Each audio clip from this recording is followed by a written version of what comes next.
And we're back. Toucher and Hardy on the Sports Hour. I think it was Adam back in the day. It might have been Ryan. Someone found this University of Maryland. It's a very real thing. It was happening without our involvement. And it's about a fart study. And it's become a big deal. Everyone's, a little amused by it. But it's very real. Scientists at the University of Maryland have created a smart underwear, the first wearable device designed to measure human flatulence. By tracking hydrogen in flatus, the device helps scientists revisit longstanding assumptions about how often people actually fart. It also opens a new window into measuring gut microbial and metabolism in everyday life. And fart, I guess, is a scientific term because this is the University of Maryland's Department of Cell Biology and Molecular Genetics page, which I can pronounce all these words, which is even surprising me, as I can't pronounce anything correctly or read well. So what happened is we had the lead scientist, Brantley Hall, on. He was great. He was a really nice guy. He gets it, we're immature and everything.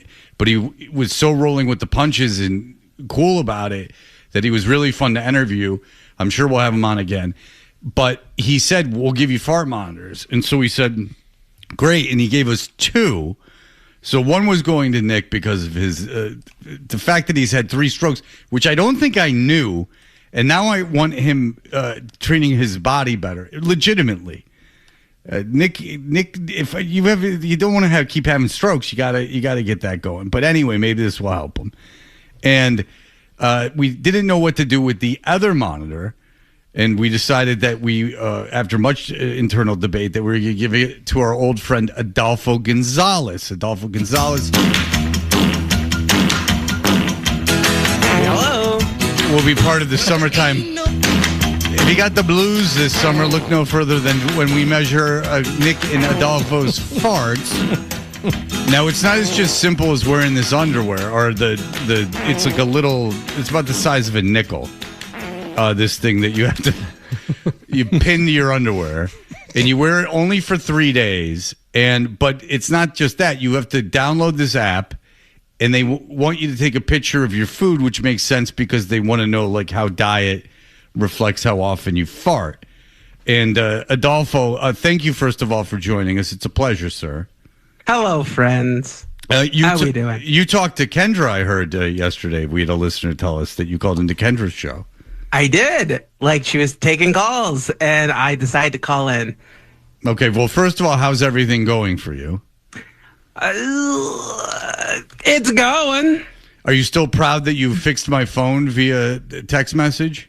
I am, yeah. I've listened to that segment 12 times already. Yeah, wow. Adolfo did good. Adolfo, I sure did. I was having a network issue. It wasn't even my phone, and Adolfo works for Verizon and via No, text. I don't. Oh, didn't you used to?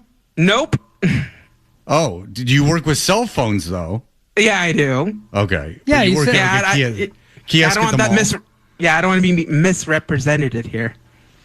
Well, you don't want to be misrepresented. There's no question about that. I apologize for even suggesting that you worked for Verizon. By the way, those watching on YouTube, I just turned it on, and Adolfo with a very nice studio setup. Adolfo, you've really improved your broadcast situation there. It's the background's the Frasier's studio. So Yeah. From the famous radio psychiatrist. So you are living at home right now. Where are you broadcasting from right now? I'm currently at home. Yeah. Okay, and who's in the house with you on a day-to-day basis? Let's see here. That'd be my brother, my father, and occasionally my mother. Okay, how's your father doing? That's a good question. He's doing great. He's recently had one of his kidneys removed. Oh, yeah, but yeah, he's doing fine now. Okay, he's in Bronzeville. He's in Brownsville? Yeah. Well, so will you with this fart monitor. But he's in he's in Brownsville. Now, what's he doing in Brownsville? That's pretty much the closest thing I have to an ancestral birth homeland. Okay. Like, that's where my family's from. Well, they're from across the border. Right, but Brownsville, But we have Texas. family but we're essentially from there. Is he living there right now? He has a house there, and he's doing the upkeep for that. It's very cryptic. Okay, so he How's that cryptic? So he's not in Dallas, the suburbs of Dallas, like you are all the time. He's mostly in Brownsville. He comes and goes. He Okay. occasionally would go to a different parts of the state to do cleaning for the company he works at. Oh. So, Yeah, we've gone over this before. In what years past, he's like the Mission Impossible of cleaning. He kind of parachutes in and he's in and out of these high risk jobs. Adolfo, does he do crime scene cleanup? no, he doesn't. I don't think. But it's mostly office buildings. Do you know for sure what your dad does for a living? That's what I've been told. Okay, yeah, you don't know. Adolfo doesn't know for sure. Now your mom. Because no one talks in my family. I'm getting that impression. So your mom and she just kind of like less often in and out. Yeah. Okay. Now, do you know where she is all the time? Not really, no. Okay. And then she comes home about how often? At least 3 times a week. Okay. So your mom pops in 3 times a week. And what are your conversations like? Do you go like, hey, where have you been? No, but she's an adult. I don't have to ask her where she's been. Yeah. Why express curiosity of someone's comings and goings? I'm not saying you have to keep a tag on her or anything like an Apple tag, but you're not curious about what she's been up to? Usually our conversations go like this. Hey, Ma, how you doing? Good. What have you been up to? Not much. Like, doing anything interesting? Not really. Okay, well, I'll see you next week, I guess. Are they paying the mortgage or is the house paid for? It's just about paid for. Okay. Like, it's almost there. Yeah. Now, do they make you pay money into the mortgage or no? Well, they haven't asked. Okay, You know? so this is pretty sweet for you. You and your brother got a place. Your parents aren't really around, and you got kind of the place to yourselves. Yeah, like at least half of the time. I'd have to imagine it's a swinging bachelor situation. The two of you. Not really. No. How do you guys spend the days? You go to work. You're driving, which is exciting. So No, it's not. I hate it. It's stupid. Well, you don't like driving? No, it's stupid. Have you ever? Like, here's the thing. Have I ever driven? I don't know, twice. Go ahead. The thing is, the people here are maniacs. It's just No like one says that where they live. Right. Except in New England, they have the geography like working against them. Out here, we have plenty of room. It's just people don't care. And occasionally, they'll just take out their guns. Have you had a gun pulled on you? I haven't, but my brother has. Just for traffic stuff? No, it's just he was like getting mugged. So no. Well, that will happen anywhere. Yeah. I mean, I've Yeah. been mugged with a gun. No, it's not great. If you're drunk enough, it doesn't seem to phase you that much. It's no big deal. Yeah, when I didn't really care. I didn't even give him my wallet. I just gave him the money out of my wallet, and he went, "That's it." And I went, "Yeah," and he went. And he swore, and then he just went, like, not even mean. He just went, because he obviously wanted, to buy drugs, I would imagine. So he wanted quick cash. Well, it's a good thing he just took. Yeah, it's a good thing it's just the cash. You have any idea? Getting your ID is more of a new ID is more of a hassle.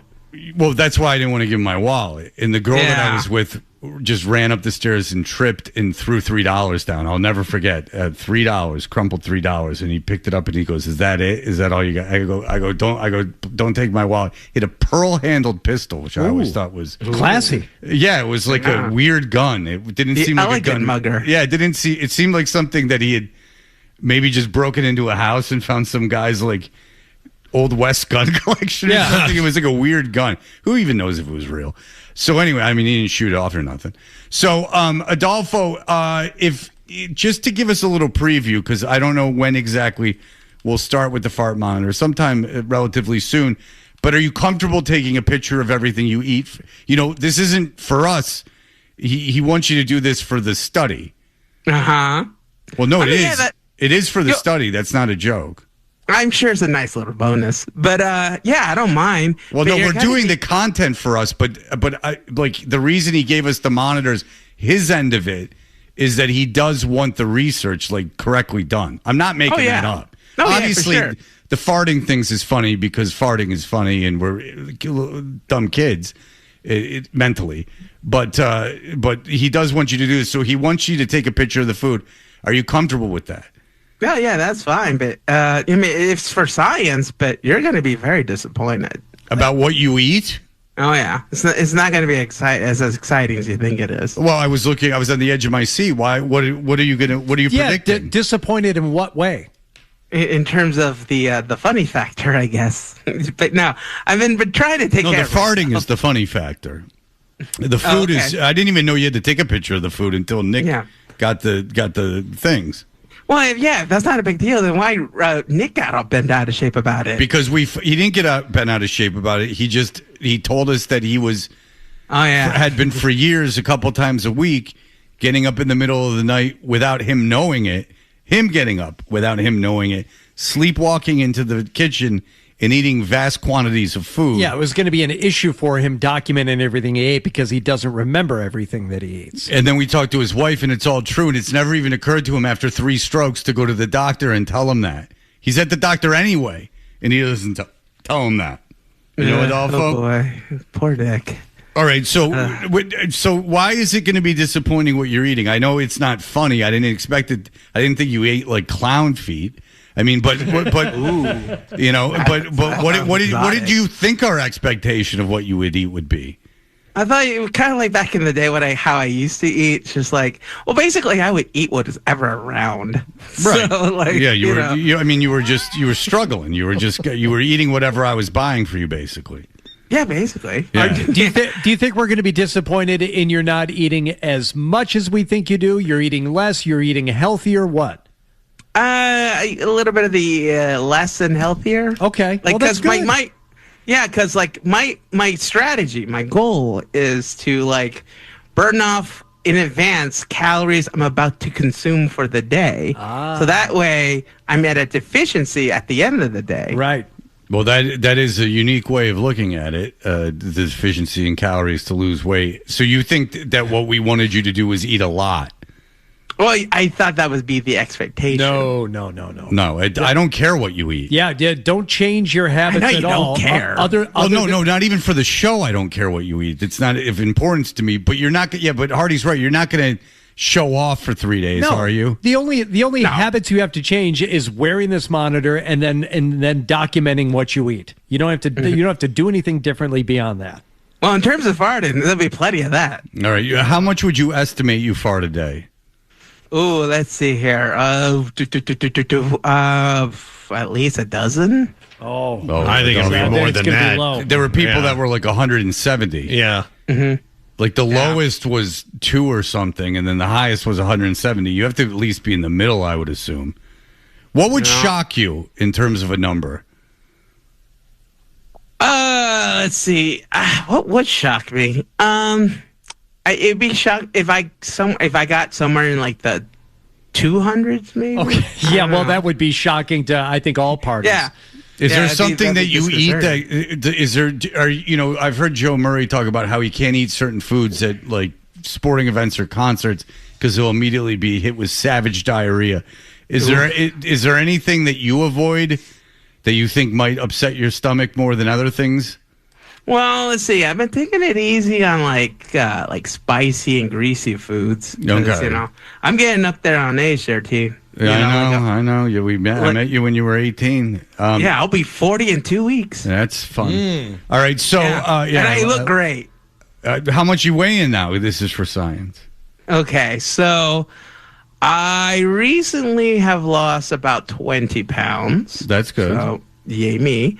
I'm like at 380 right now. Okay, and so how many times a day do you think you eat? I keep it at like 3 times, and like maybe 4 on the occasional snack, but the snack would be like a banana. Okay, but there's no way you make your own food. I've been trying to do that. Yeah. What do you make? Let's see. Well, I've been kind of tinkering with this variation of Mediterranean tuna pasta salad, which consists of spinach and spring mix, dried red tomatoes, red wine vinaigrette, and some like tuna from one of those like Croatian tunas with like lemon. How many times have you made that, Adolfo? Be honest with me. Be honest, that was like a very staple part of my staple diet. Like I had it for like maybe like 3 months in a row. Do you every day? Yeah, it's not very hard to make. Do you make a big batch of it and then you can eat it for a couple of days? Exactamundo. Okay, and then so you don't eat fast food anymore?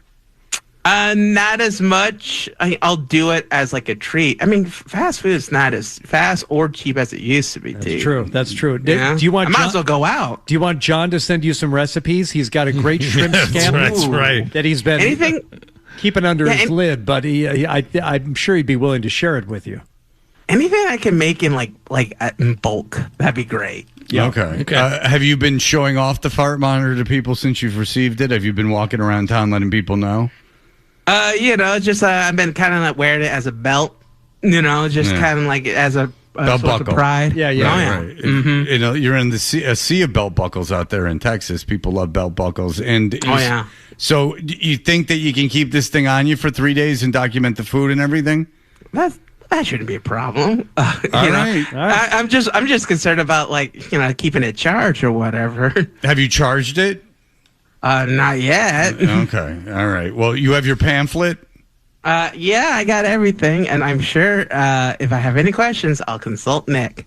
Well, no. I mean, I'm sure there's a number or like a helpline that you could call or email, right? On the brochure?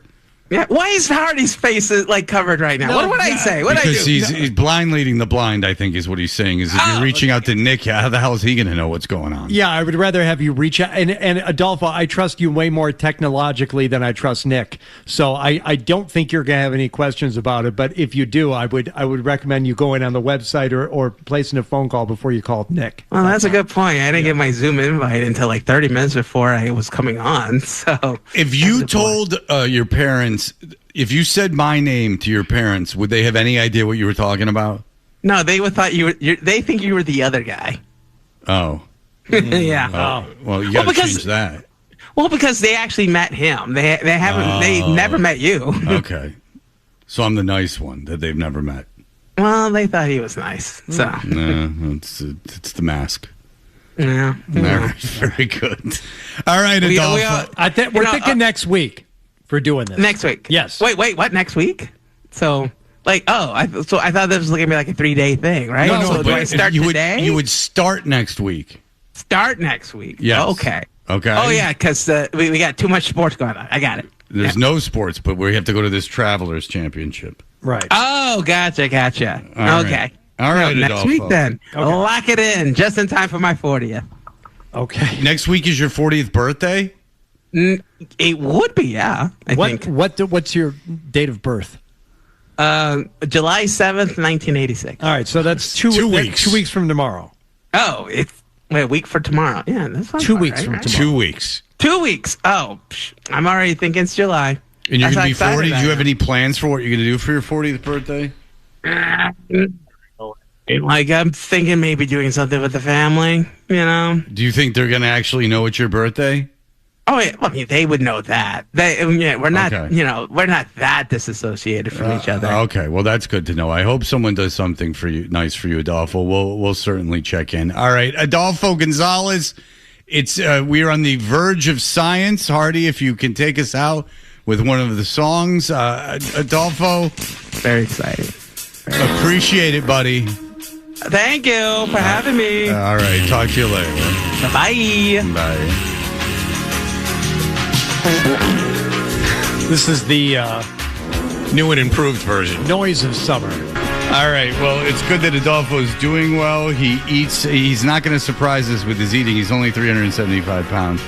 He will be shocked at just how simplified and healthy his diet is. Right. We're going to be disappointed in some way. I just want him to wear the fart monitor. There are some people that you meet in your life, you meet them 20 years later, they've evolved and they've changed and it's good to see you do this now. Nope. Adolfo is exactly the same. I love Adolfo. Hasn't changed a bit. I love Adolfo, and he he fixed my phone, and for that I am eternally grateful. All right, we'll be back in just a moment.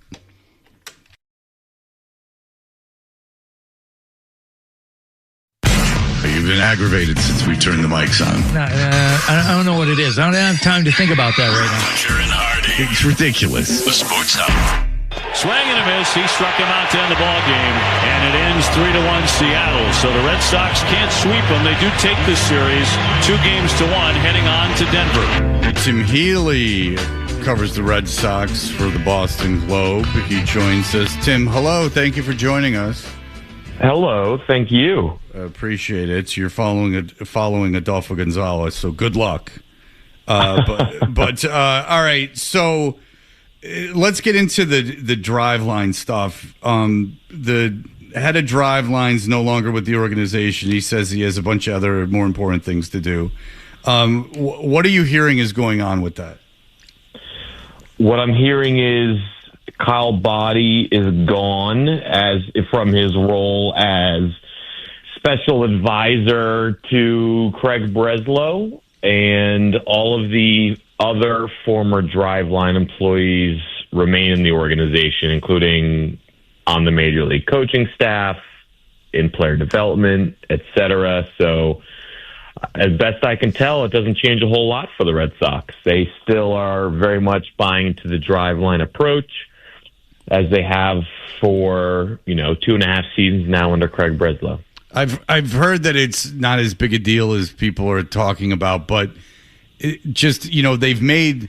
themselves have made a big deal about this Driveline thing, I believe. And how do they justify the lack of offense on this team with the modus operandi of Driveline? I don't think that they do justify it. They know that they're having a horrendous offensive season, and most guys are not living up to either their career track records or, for the younger players who don't have career track records, the expectations that were placed upon them. So top to bottom, just about, they're having bad years, right? Wilson Contreras, Wilyer Abreu, and Rafaela have been solid. And other than that, look around the diamond, and that guy's not doing very well. So, yes, there's a heavy Driveline presence, particularly post-April firings. So, blame Driveline, don't blame Driveline. It's probably not that simple, but what can you do? They don't score, and now the season's on the brink, basically. 6 weeks from today is the trade deadline. 13 games under 500, I want to say. That's right. Last check. That's right. Yep. Hey, look at me. It just kind of morphs into one big beating, doesn't it? You're a math whiz. I know. You didn't even know it. The problem is it changes every day, win, lose, 14, 12, 13. But yeah, I mean, it's a horrendous offensive season. It is. How do they explain as an organization what has happened to Caleb Durbin in the last 2 or 3 weeks? He meets with another guy, he gets comfortable, and now he's hitting. That's a great question. I have not asked Craig Breslow what he thought about that, so I can't speak to that. But it's interesting because he did get hot as soon as he met with that other guy, and the existence of private hitting coaches is honestly routine in Major League Baseball these days. Alex Bregman has a guy basically his entire career, and that guy was at Fenway for every home game last year, standing on the field behind the batting cage during batting practice. So now this guy who works with Durbin and works with Narvaez is hanging around, and Durbin has worked out with Aaron Judge's guy a little bit, according to Aaron Judge's guy on Twitter. And Caleb Durbin, in the last few weeks, amid this hot streak, as part of the hot streak, has hit for power a bit more. And in several instances, that power has come in the form of a pulled home run to left field, which is what Driveline is always going for. So did Caleb Durbin get fixed by some guy? Maybe. Did the Driveline stuff finally take? I don't know about that. But Caleb Durbin is not, when you think about Driveline and trying to pull the ball in the air and probably that oversimplified explanation of what they go for, Caleb Durbin is not the prototypical guy for it. So if he got back to being productive by trying to spray the ball around the field, then I believe that. Yeah, I guess it kind of begs the question, and as you said, you haven't had a chance to ask Breslow or anyone else about it, but does that experience of seeing a coach come in and changing the way one particular player performs, does that get the Red Sox to rethink their thinking? That has been the question here for a few weeks now. It's like, all right, if our tactics are wrong, is the strategy wrong? Is the strategy wrong also? And do they start to rethink things mid-season? I don't think this is something you can change mid-season because they're in too deep right now. They made their coaching changes in April, and when that happened, they added more Driveline and really committed and hitched their wagon to the Driveline background people. Now it's June, and you're not going to make more changes, and you're certainly not going to make a change in philosophy that's too fundamental to do on the fly. So whether it yields more, introspection or change after this season is going to depend on a lot of other things that we're going to have to see where everything stands at the end of the season, and then we'll see where the coaching staff stands and see if they're Driveline or what. But it's such a big thing to try to change on the fly that you're not going to do it in June. Okay, so, you feel sorry for Cora. The team hasn't been doing any better without him. And then Devers gets pulled from a game yesterday. He's on first base. They want a pinch run for him. He doesn't want to come off the field. And then he comes off the field and gets into the dugout. He doesn't talk to anyone. And then Cora tweets cryptically, which I'm so sick of athletes doing, or just people in general. Like, just say what you say it. Don't be coy. Yeah. Do it or don't do it. But Cora seemed to be like, look, basically Devers is a head case, and you blame me for not being able to talk to him. And look, he's acting up in San Francisco. What's going on with Cora now? He's just sitting at home celebrating the failures of everyone. It seems that way. Some celebrating of failures. It looked like he was on vacation in the Bahamas somewhere a couple weeks ago. So the summer of Alex Cora seems to be going well for Alex Cora. But I'm with you 100%. The cryptic tweet, the emojis thing. Come on, man. Just if you have something to say, just say it. Everybody knows Rafael Devers is immature. He was immature with the Red Sox. He was immature yesterday with the Giants. He's whiny. He doesn't have a good attitude, etc. I don't understand the purpose of Alex Cora's tweet at all. And what's funny about the cryptic nature of it is when he tweeted that, the Red Sox had just failed to convert on another scoring chance. And I thought, is this guy sitting there watching the Red Sox at home right now and watching them unable to score? And I guess he was tweeting about Devers. We are all left to assume he was tweeting about Rafael Devers, but I don't know. He leads us to draw our own conclusions, I guess. Yeah, and that's the thing is like Jaylen Brown will go, I control my own narrative. I don't go through the media, and then he does cryptic stuff, and you're like, well, he's the worst at it. Yeah, I know, and it's just like, what are you afraid of? If the whole point is you're going nuts, like just go nuts then. And by the way, if Cora was just hate tweeting at the Red Sox, at least I'd understand that. He's pissed that they fired him. And like, look, they suck without me. That I understand it would be entertaining. I mean, he's been in media. That at least would be entertaining. It's a reach to go, look, Devers on this other team is a head case. And I mean, because that's not, he wasn't fired when Devers was on the team. So that just seems more sad than anything else, in my opinion. I guess I judge spite as someone who carries a lot of it. I judge let me judge the spite. And I'm telling you that the Devers thing is a reach. But everyone's coming out gold. That Devers trade looks like historically bad for both teams. It is quite amazing that both teams have gone right in the tank after and that. the only player that's any good out of it isn't on either team anymore. He's on the Brewers. That's so everyone is just really on the ball with these two teams. Well, Tim, they're so bad that it's interesting. So that you got that going for you. You could be riding a feel-good wave, or you can have this, which I enjoy both. If they were just barely below 500, they wouldn't be bad enough to be interesting, but they are bad enough to be interesting. No, you got guys doubled off running from second base. Yeah. You got missed pop-ups leading to game-winning hits. It's really fun. You also have, like, if Chapman's on this team, or, like, Chapman's on this team after the trade deadline because they're clinging to, we're only 5 games out of the wild card, and you go, yes, but you understand every team's in front of you. That's like where you're like, okay, well, yes, you technically are in the chase, but you have to jump everyone, and that's not easy to do. It's just like such a false thing.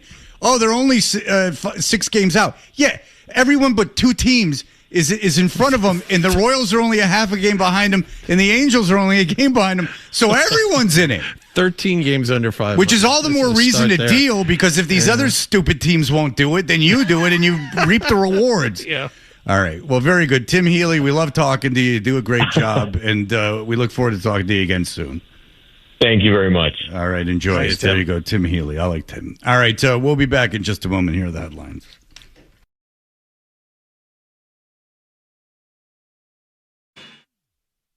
It's never changed. It's never changed. It's the same thing over and over and over and over. It's just never good. It wasn't funny the first time. Toucher and Hardy, mornings on the Sports Hub.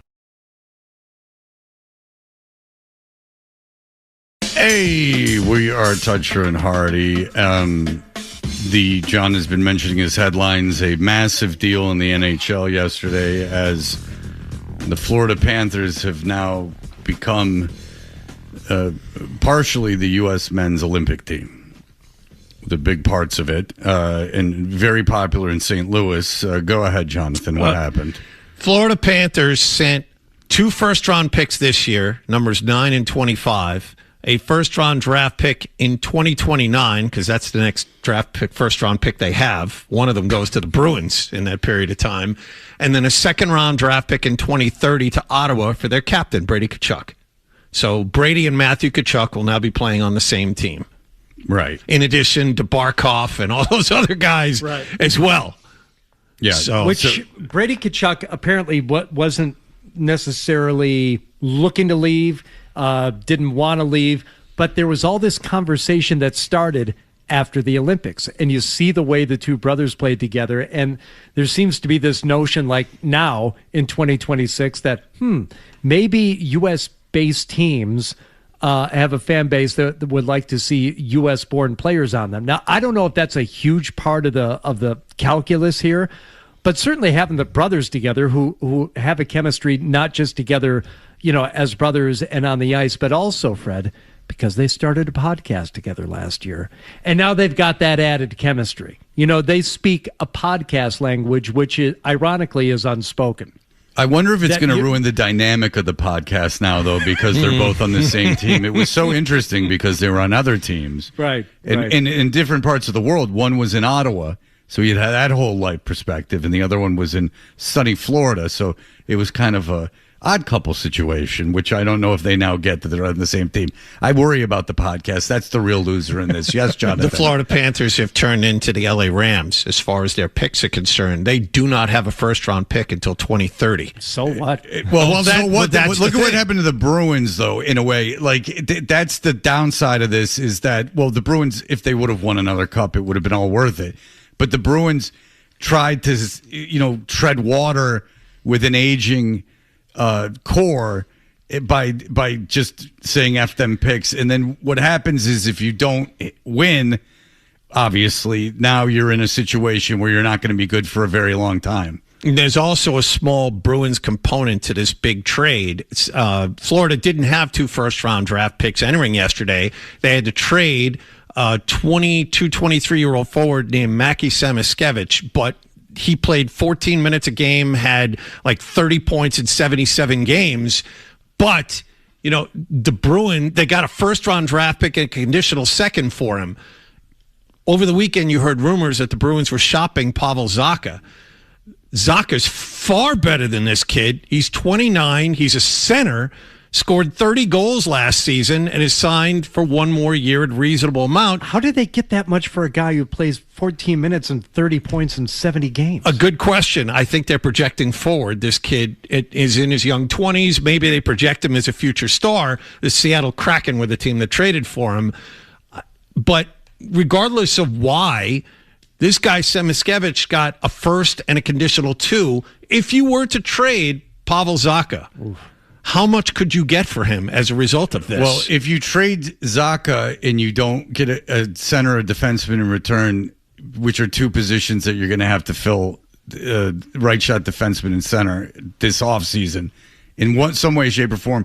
So if you trade Zacha and you don't get an existing NHL player in return, I don't know what you're going to do, because you're obviously actively worse, and now you don't have 2 centers, 2 lines with centers on them. You're hoping, obviously, you project forward that Minton can step up and Hagens can step in as well. That would be, if you don't get a center back, that's clearly what the Bruins would be thinking. But isn't the belief that they would try to get a center and a right shot defenseman this offseason? Yes, it is. But if you trade a center, I mean, well, fine. Minton and Hagens can be centers of the future, not next year. Mm-hmm. So, are you really willing to punt? You made the playoffs this year.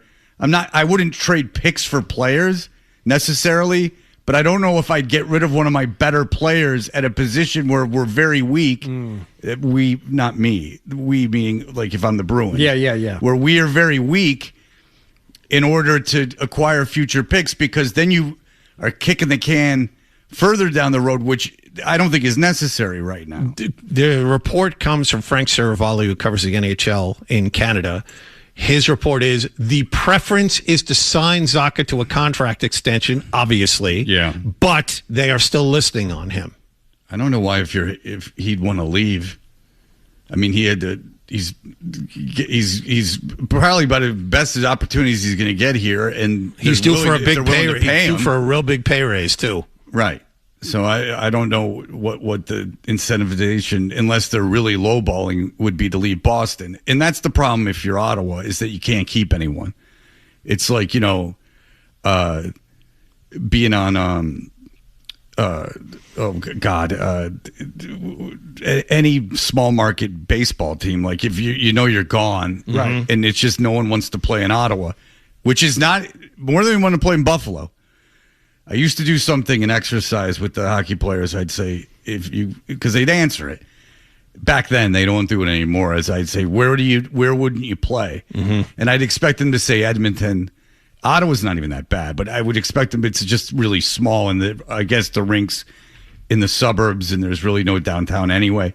And I'm like, and I guess it's a crap rink, but I'm like, where would you not want to play? And I always thought they would say Ottawa or Edmonton or something like that, or Winnipeg. But a lot of them say Buffalo because they don't want to live. They all want to play in Canada.